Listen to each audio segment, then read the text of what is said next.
Seguimos con nuestra serie sobre la carta a los Hebreos, la superioridad de Cristo. Ya es nuestro sermón número 16.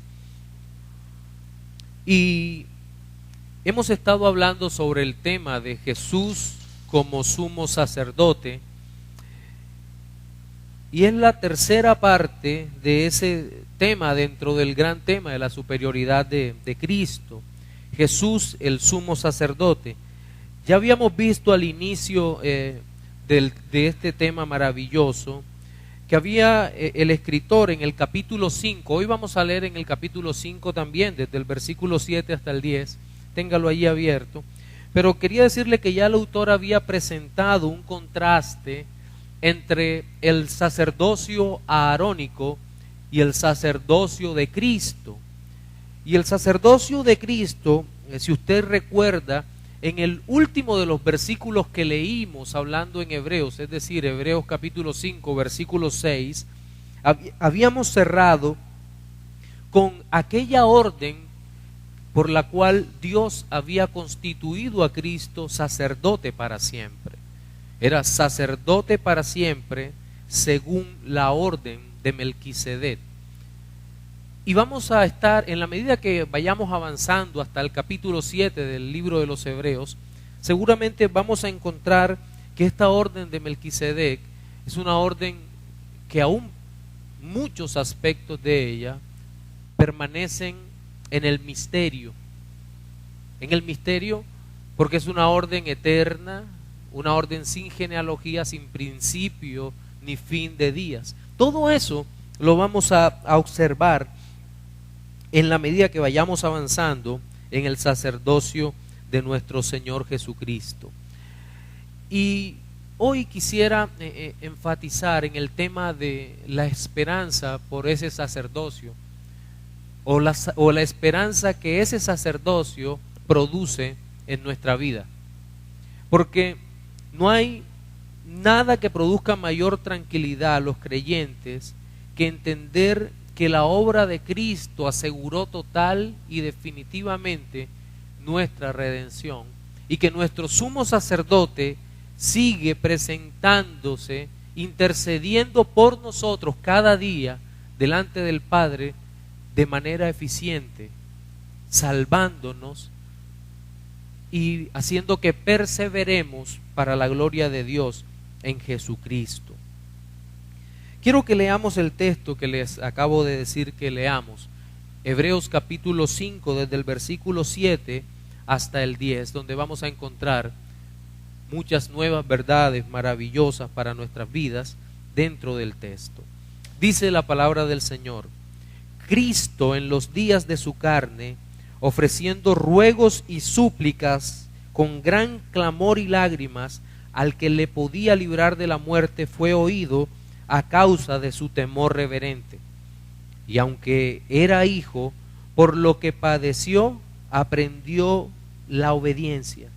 Y habiendo sido perfeccionado, vino a ser autor de eterna salvación para todos los que le obedecen, y fue declarado por Dios sumo sacerdote según la orden de Melquisedec. Nótese que cierra el versículo 10 igual que el versículo 6, según la orden de Melquisedec. En este texto nosotros vemos que Jesús nuestro Señor realizó en su condición de hombre perfecto su labor sacerdotal. Tal labor requería que se presentara en todo tiempo delante de Dios Padre, intercediendo por una humanidad caída e incapaz de siquiera notar por qué y de qué necesitaba salvación. Esto es bien interesante porque el Señor estaba intercediendo por nosotros que ni siquiera sabíamos que necesitábamos ser salvos. Es curioso, ¿verdad? Es como si una casa estuviera en llamas y nosotros todavía estuviéramos sentados en el cuarto viendo televisión y con el aire prendido. Algo así. No lo sabíamos, pero el Señor estaba intercediendo por nosotros para librarnos de tan grande muerte. Y la obra que el Salvador realizaría sería una labor, una obra sumo sacerdotal única, compleja, poderosa, y que demandaba un gran poder que nunca se había visto sobre la faz de la tierra.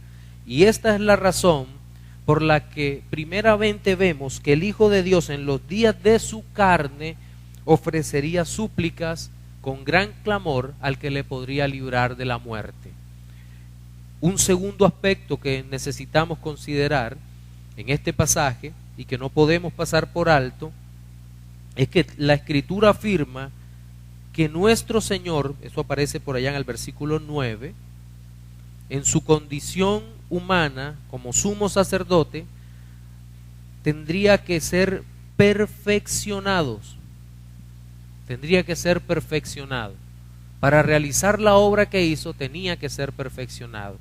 Y finalmente, vemos algo así como los resultados de la obra sumo sacerdotal de Cristo, y es que fue declarado sumo sacerdote según la orden de Melquisedec. Cada uno de estos tres aspectos lo vamos a mirar en nuestro sermón dominical de hoy, y vamos a iniciar hablando del oficio sacerdotal de Cristo, que implicó sufrimientos indecibles y padecimientos a cambio de la felicidad de los suyos.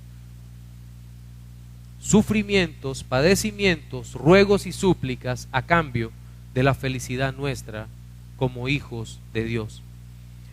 Versículos 7 y 8 lo repetimos, dicen: y Cristo en los días de su carne, ofreciendo ruegos y súplicas con gran clamor y lágrimas al que le podía librar de la muerte, fue oído a causa de su temor reverente. Y aunque era hijo, por lo que padeció, aprendió la obediencia. Lo primero que resalta el pasaje es que el escritor está hablando de Cristo. No está hablando de Melquisedec, está hablando de Cristo. Dice, y Cristo en los días de su carne. El segundo aspecto es que se refiere a Cristo como encarnado, como un personaje real. Y es que nuestra salvación, mi amado hermano y amigo que nos ve, no era posible a través de un personaje místico o un personaje legendario o un simple hombre que viniera a dar buenos consejos. Necesitábamos de Cristo, y es lo que nos está diciendo el texto. Cristo, el Hijo de Dios encarnado, Cristo en los días de su carne, un personaje histórico, porque como lo hemos dicho muchas veces, nuestra fe, la fe cristiana, es una fe histórica, porque los personajes de la Biblia pueden verificarse desde la Biblia misma, y la historia también los menciona. Ahora, esta expresión de en los días de la carne, en los días de su carne, aunque se refieren a los 33 años que nuestro Señor Jesucristo estuvo sobre la tierra, el énfasis especial recae sobre los últimos años de su vida, es decir, sobre su ministerio sumo sacerdotal. Y es por eso que podemos estar seguros que la obra especial de Cristo ocurrió durante los últimos 3 años, es decir, durante el tiempo de su ministerio.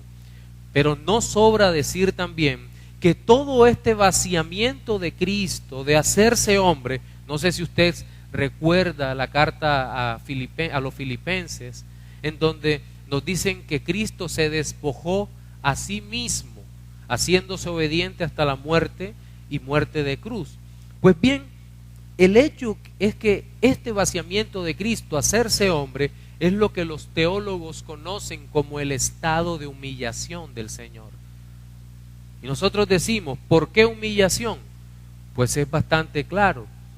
El Dios glorioso, santo y todopoderoso, el Dios magnífico en santidad, iba a encarnarse en medio de una sociedad caída, corrompida por el pecado y que lo estaba desconociendo totalmente. Esa situación implicaba una tremenda humillación para el Señor. Y recordemos algo, aquí humillación connota humildad. Haya pues en vosotros este mismo sentir que hubo en Cristo Jesús, el cual siendo en forma de Dios, no escatimó el ser igual a Dios como cosa que aferrarse, sino que se despojó a sí mismo, tomando forma de siervo, haciéndose obediente hasta la muerte y muerte de cruz. Es lo que dice el texto. Humildad. Cristo tenía poder para decir: esa humanidad caída pecó toda contra mí y aún sigue pecando y aborreciéndome, por lo tanto la dejo que se pierda. ¿Ha podido hacer eso el Señor?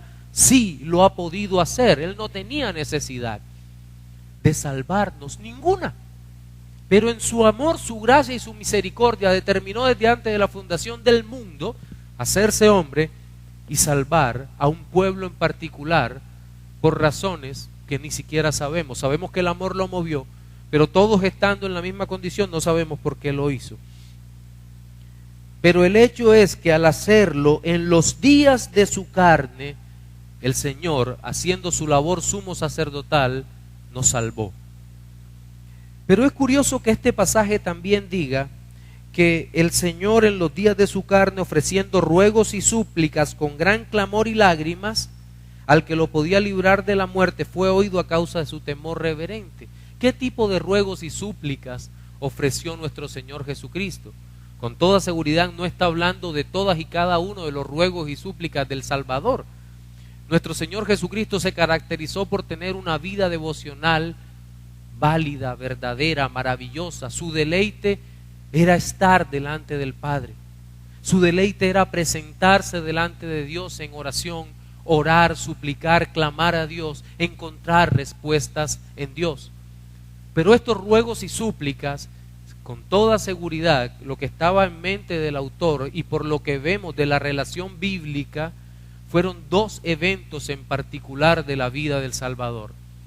El primero de ellos se encuentra en Mateo capítulo 26, Lucas capítulo 22 y tal vez una parte en Juan capítulo 17.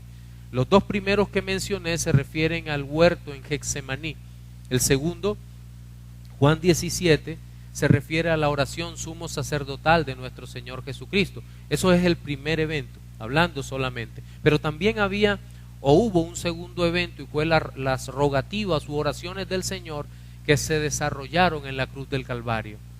Rogativas, ¿se acuerdan? Dios mío, ¿por qué me has desamparado? Padre, en tus manos encomiendo mi espíritu. Todo esto nos demuestra que hubo un tipo de rogativas especial que el Señor hizo. Pero cuando leemos este pasaje, nos preguntamos,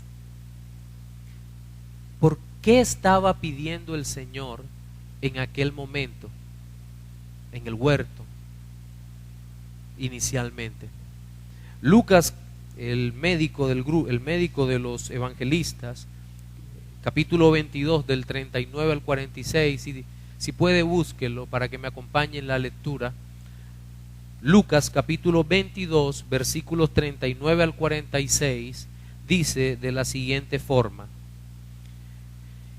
y saliendo, hablando de Cristo, se fue como solía al monte de los olivos, y sus discípulos también le siguieron. Cuando llegó a aquel lugar les dijo: orad para que no entréis en tentación. Y él se apartó de ellos a distancia como de un tiro de piedra, y puesto de rodillas oró diciendo: Padre, si quieres, pasa de mí esta copa, pero no se haga mi voluntad sino la tuya. Y se le apareció un ángel del cielo para fortalecerle, y estando en agonía oraba más intensamente, y su sudor como grandes gotas de sangre que caían hasta la tierra. Cuando se levantó de la oración y vino a sus discípulos, los halló durmiendo a causa de la tristeza, y les dijo: ¿por qué dormís? Levantaos y orad para que no entréis en tentación. Por lo general, cuando leemos este pasaje, tomamos una primera posición equivocada sobre él, y es el creer que Cristo estaba orando para ser librado de la cruz. Y eso es totalmente erróneo. Es una idea falsa. porque Cristo sabía exactamente a qué había venido. ¿No dice la Biblia acaso que estaba con sus discípulos y afirmó su rostro para ir a Jerusalén? ¿O acaso cuando Pedro quiso estorbarle después que había confesado que él era el Cristo y lo abrazó y le dijo, no quiera semejante cosa para ti, no le dijo el Señor, apártate de mí, Satanás, porque pones tus ojos en las cosas de los hombres y no la de Dios? Nuestro Señor Jesucristo sabía y quería hacer la voluntad de Dios. Alguna vez sobre la voluntad de Dios, mi comida es que haga la voluntad de mi Padre.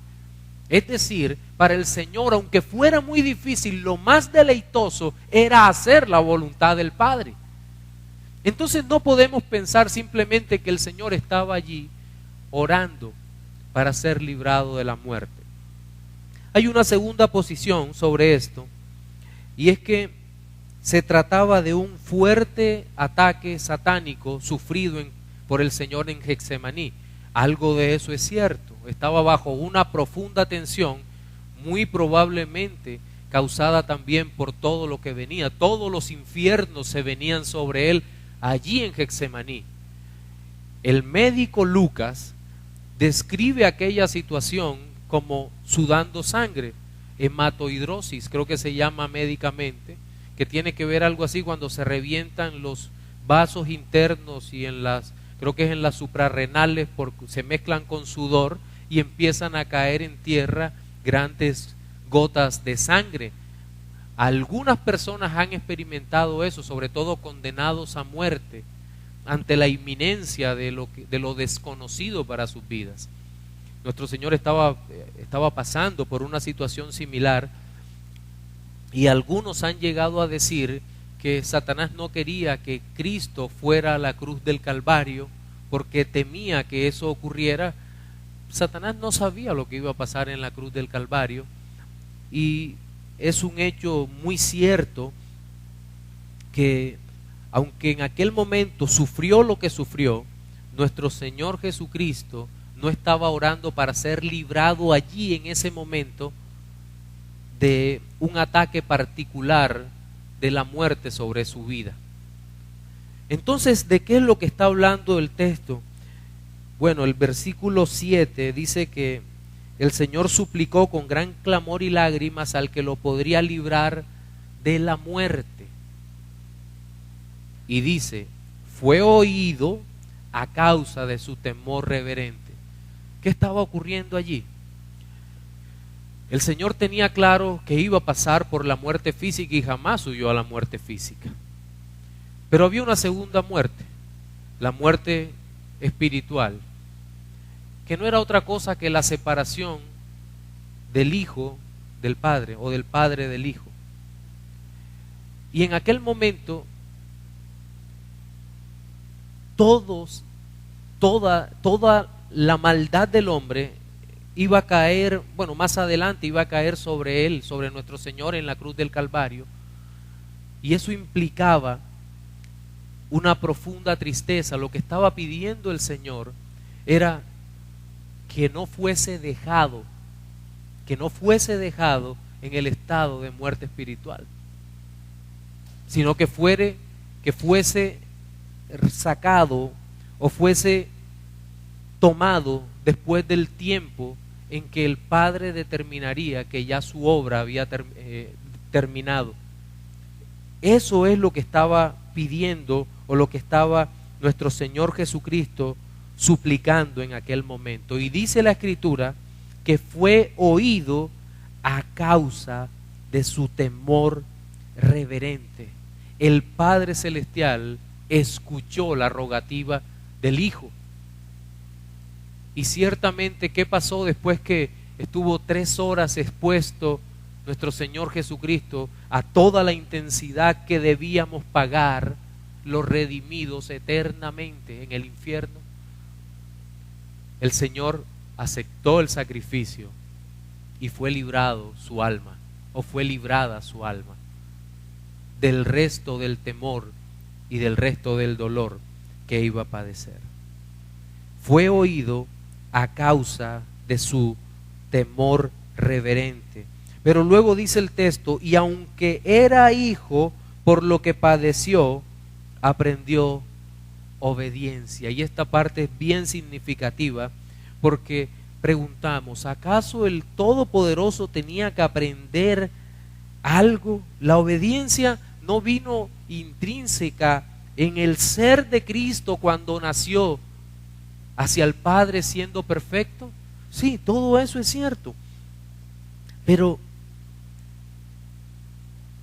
ahora, antes de que se me olvide, debemos recordar también que el Padre y el Hijo son iguales.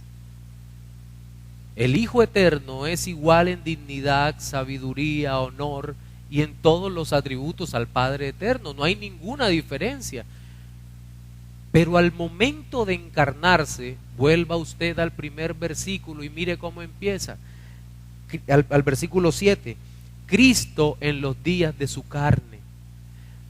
En ese momento hay un cambio en la relación padre-hijo. Ya no es igual a igual, sino que a partir de ese momento, en los días de su carne, el tiempo que el hijo estuvo acá, y solo durante ese tiempo, el hijo estaría subordinado al Padre.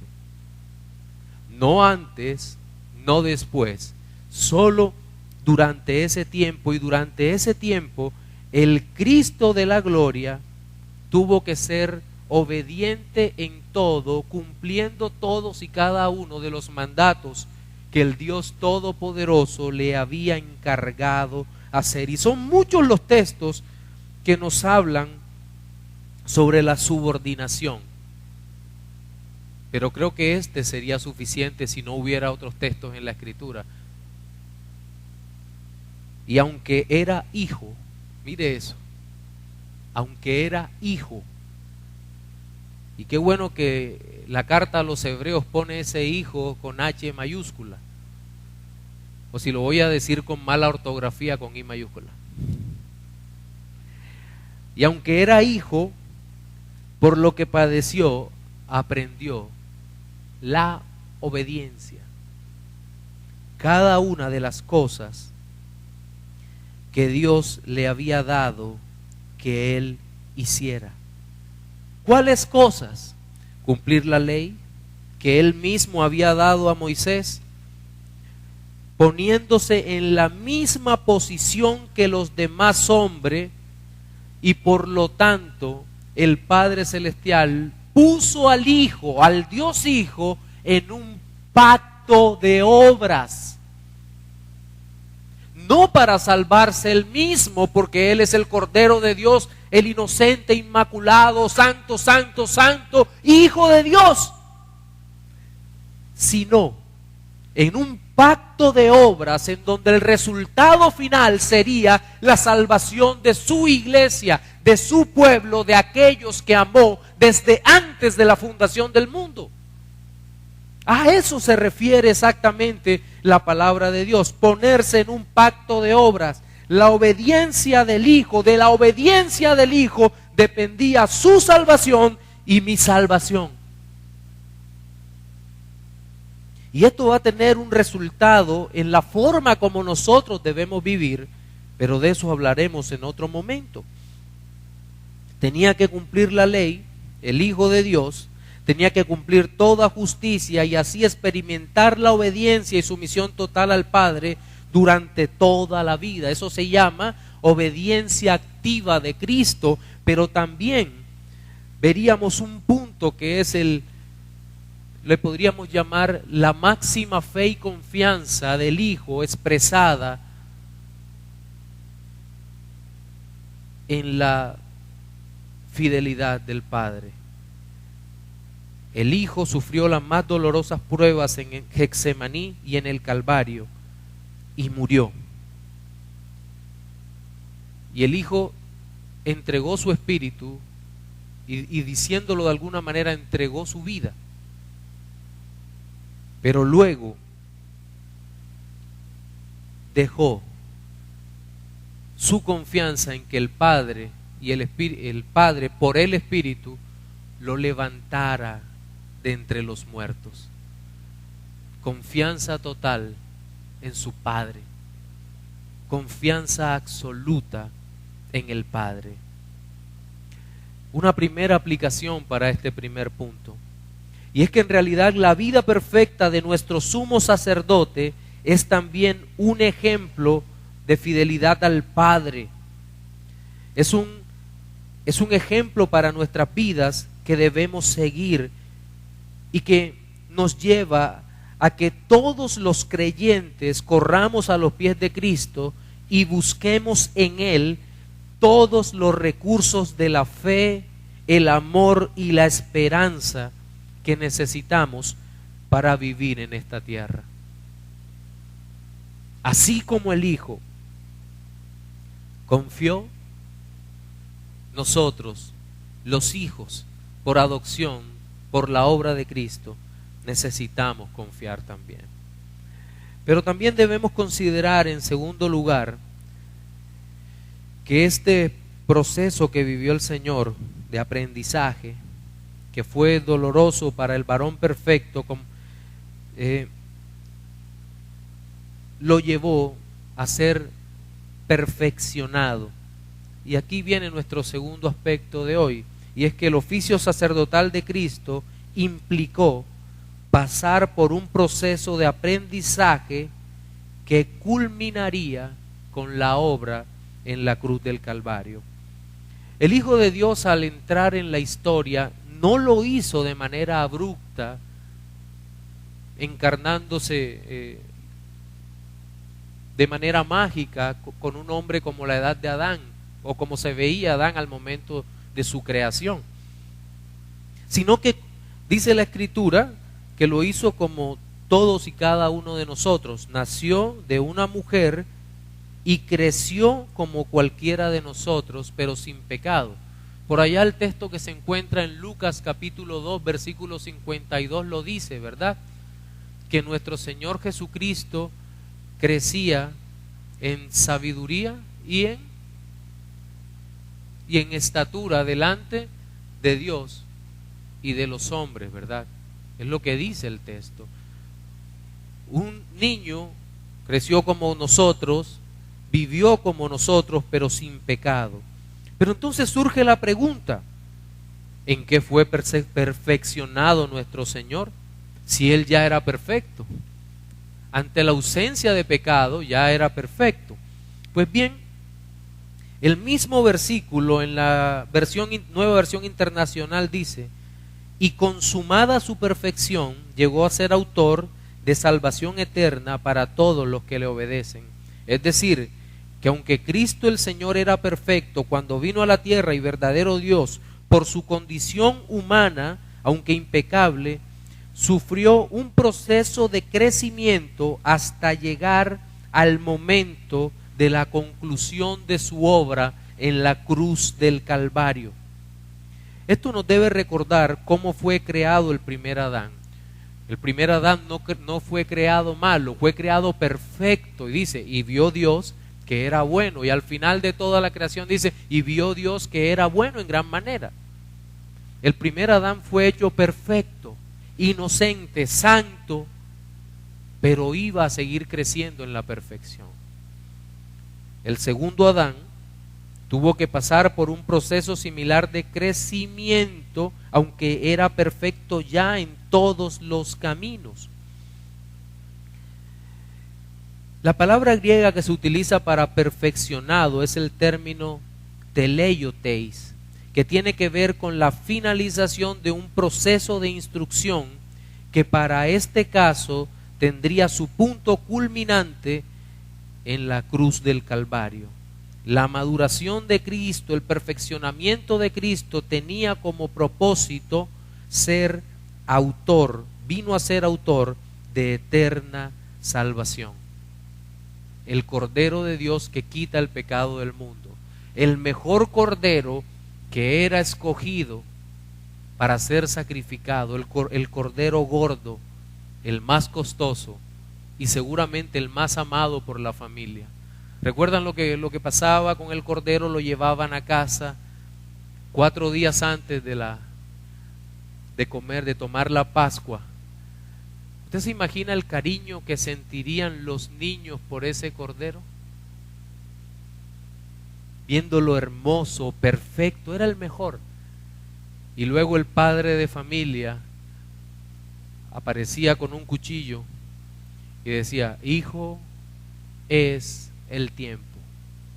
Tal vez alguno de los niños, los más pequeños, dirían: no, papá, por favor, no lo hagas. No podemos hacer nada, hijo. Es el cordero. Es el cordero que presentaremos, es su sangre. Ahora imagínense esto.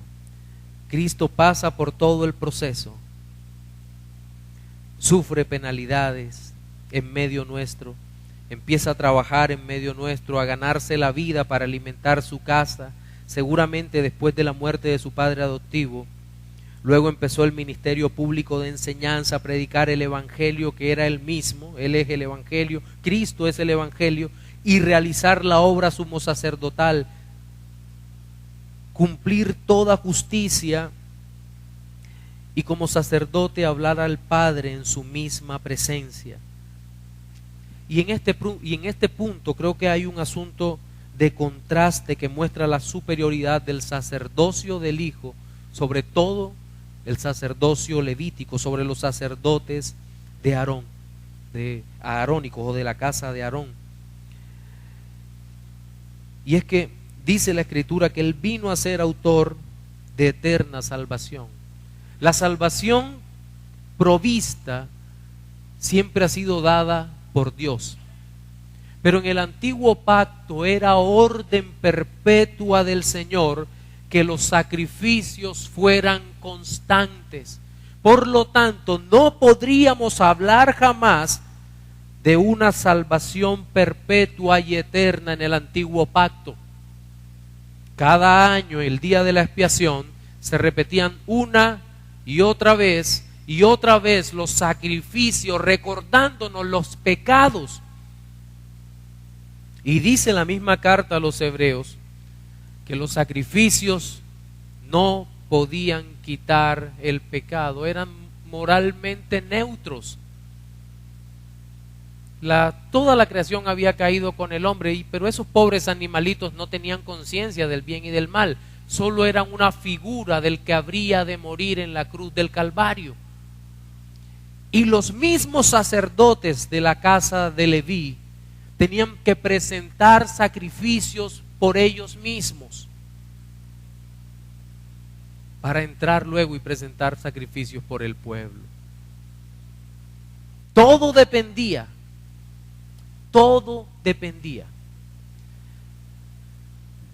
del Señor. Pero ahora, Cristo, sumo sacerdote, no solo se presenta como el sacrificio por el pecado, sino como el sacerdote que presenta el sacrificio delante del Señor. Y esto nos dice la Escritura que debido a esa perfección del Señor alcanzada como hombre, aunque ya era perfecto, vino a ser autor, es decir, la fuente de eterna salvación para todos los que le obedecen. El texto es bien hermoso porque, como les decía, cuando se define aquí el autor, se habla de eso, de la fuente, alguien en que se puede buscar recursos.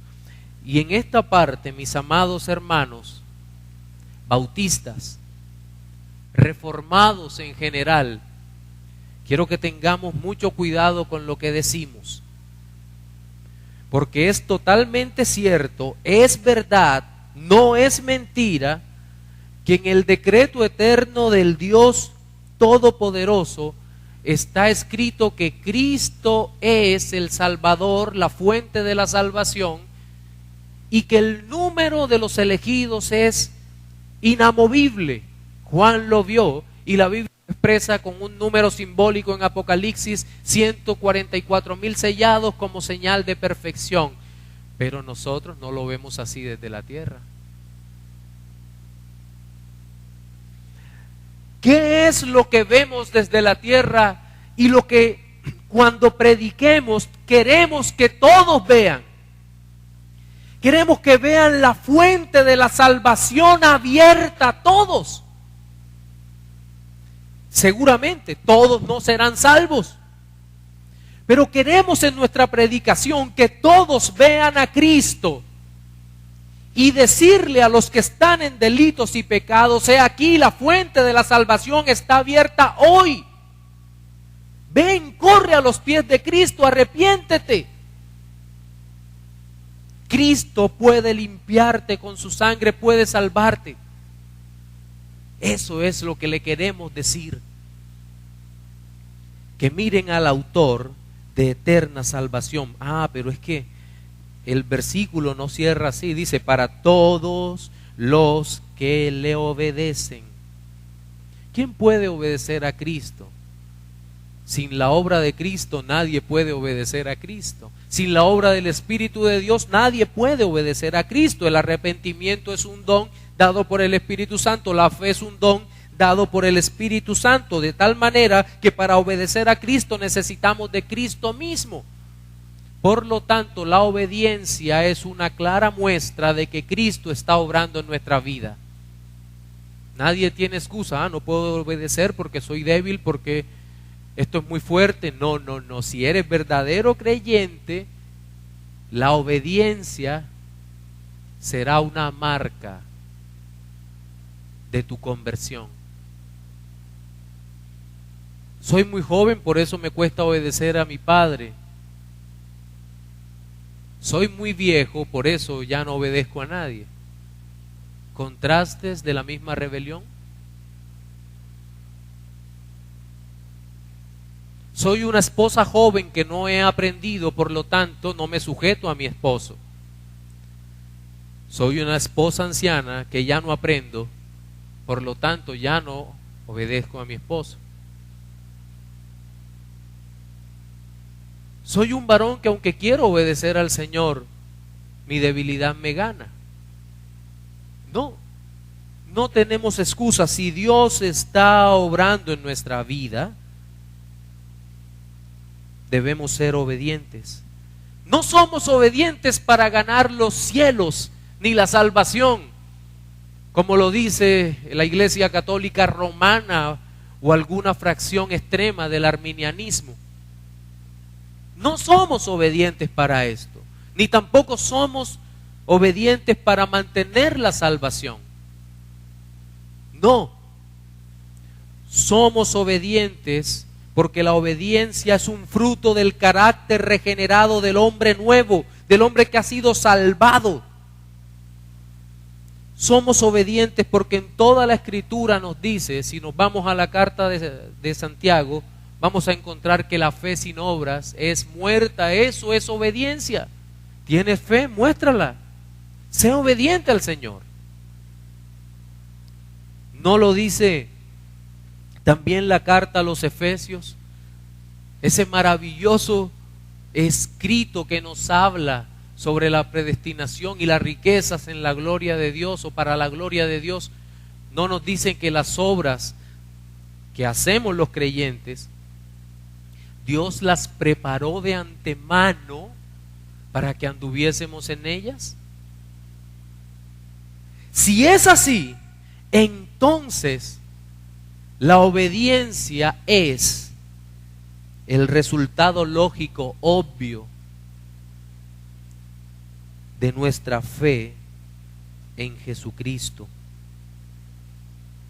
Y creo que aquí una segunda aplicación es necesaria. Si afirmamos que Cristo murió para salvarnos de nuestros pecados y el Dios Hijo obedeció hasta la muerte, significa que nosotros en el día de hoy debemos seguir sus mandatos e imitar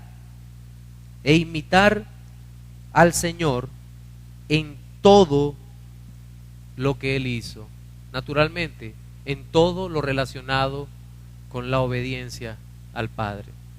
¿En qué aspectos? En los aspectos particulares que el Señor nos ha ordenado. A ninguno de nosotros Dios va a mandar a ir a la cruz, porque ya fue Cristo el Señor, y nosotros no somos perfectos para servir de sacrificio. Pero todos los mandatos para un creyente verdadero deben ser cumplidos con una obediencia activa y maravillosa, sumisa ante el Dios Todopoderoso. Nuestro último aparte de hoy, de esta mañana, podemos enunciarlo como sigue. El oficio sacerdotal de Cristo implicó que el Padre aceptó la obra del Señor, declarándolo sumo sacerdote para siempre, según la orden de Melquisedec, versículo 10, y fue declarado por Dios como sumo sacerdote según la orden de Melquisedec.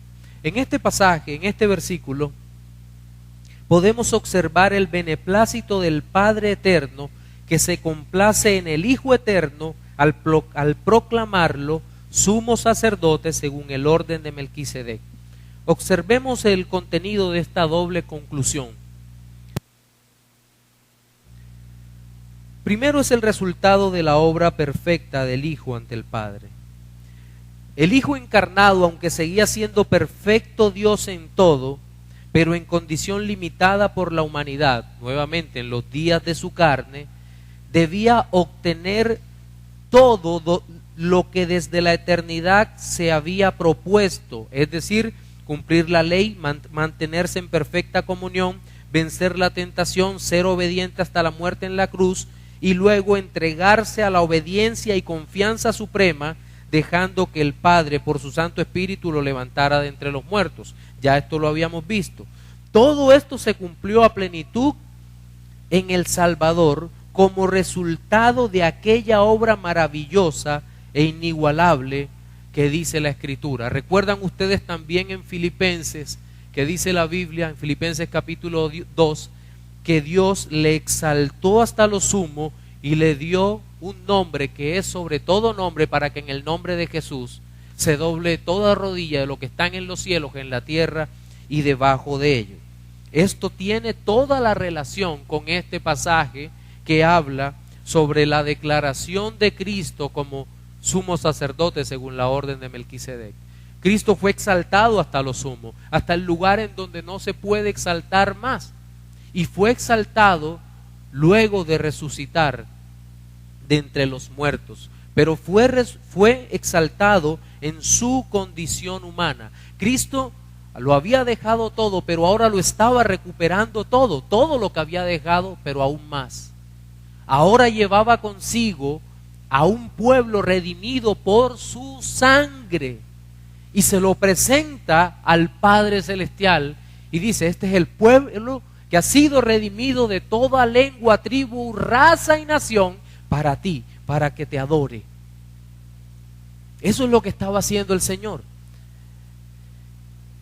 Y el Señor ve la obra de Cristo y viene el segundo aspecto. Es declarado sumo sacerdote según la orden de Melquisedec. Por allá en el Salmo 110, versículo 4, de manera profética, el autor del Salmo dice lo que iba a suceder. ¿Qué tal si leemos ese versículo, capítulo 110, versículo 4? Voy a leerlo para ustedes.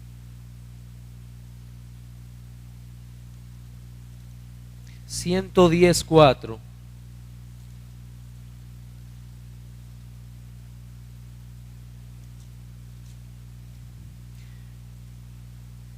Juró Jehová y no se arrepentirá: tú eres sacerdote para siempre, según el orden de Melquisedec. Era un juramento del Dios Todopoderoso de que su Hijo cumpliría esto, de que sería sacerdote para siempre. Es decir, el que hablaría a él en el nombre de su pueblo. La intención del Trino Dios se estaba manifestando allí.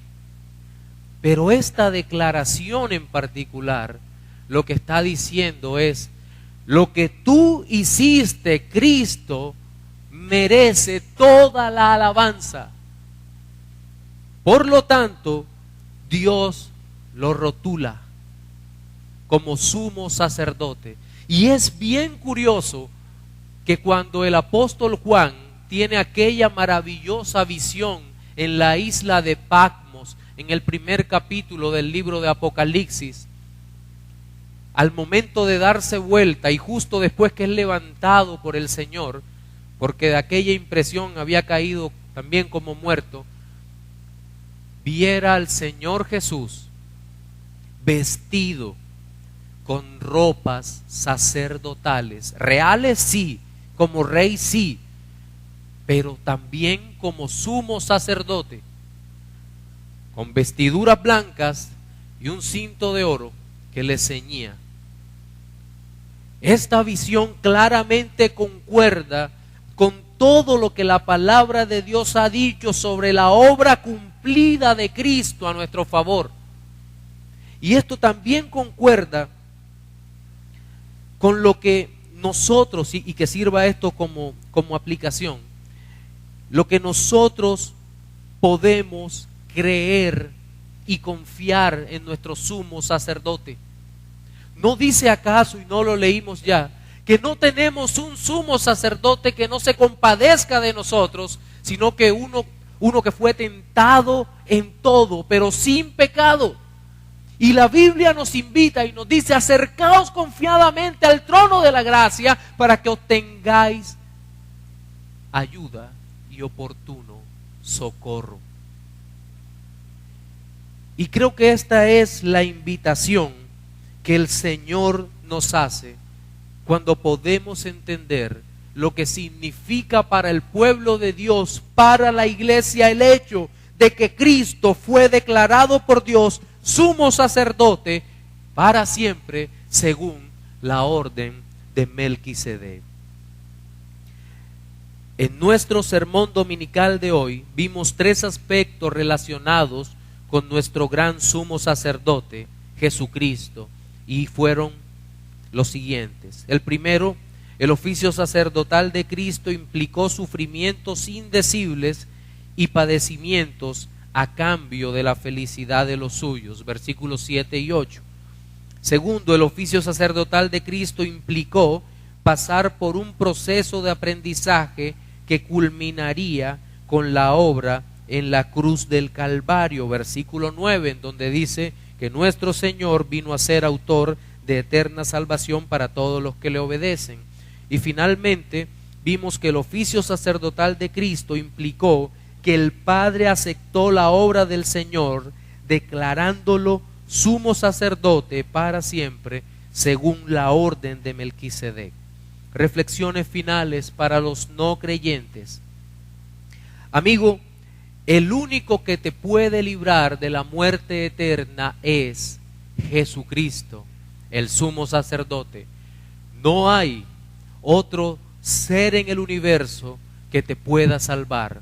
Ven, corre a los pies de Cristo, entrégate a Él, y sólo así podrás disfrutar de los placeres de la vida eterna. Para los creyentes, hermanos, nosotros que somos más conscientes por la gracia de Dios de la redención, tomemos el ejemplo de nuestro Señor y seamos diligentes en aprender a vivir como Él vivió. A Cristo sea la gloria por los siglos de los siglos. Amén. Señor, te damos las gracias por la multitud de tus bondades, tu amor, poder y misericordia sobre nuestra vida, Señor. Te pido que nos fortalezcas, por favor, que nos des la paz, que nos des el gozo, que nos des la salvación que solamente tú puedes darnos, la salvación final cuando estemos adorándote.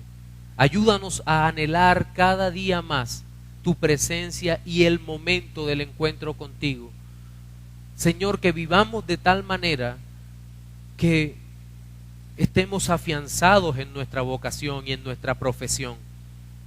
Que nuestra vida valga la pena, Señor. Sabemos que es imposible no pecar, pero ayúdanos a no apartarnos, sino a venir y encontrar ayuda y socorro en los brazos cálidos, amorosos, santos y perdonadores, misericordiosos de nuestro gran sumo sacerdote.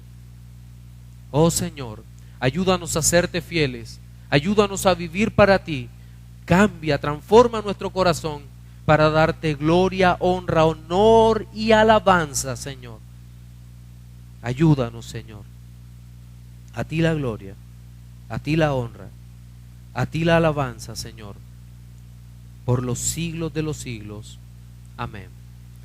Quedémonos con los ojos cerrados y vamos a meditar unos minutos sobre la palabra del Señor o en la palabra del Señor.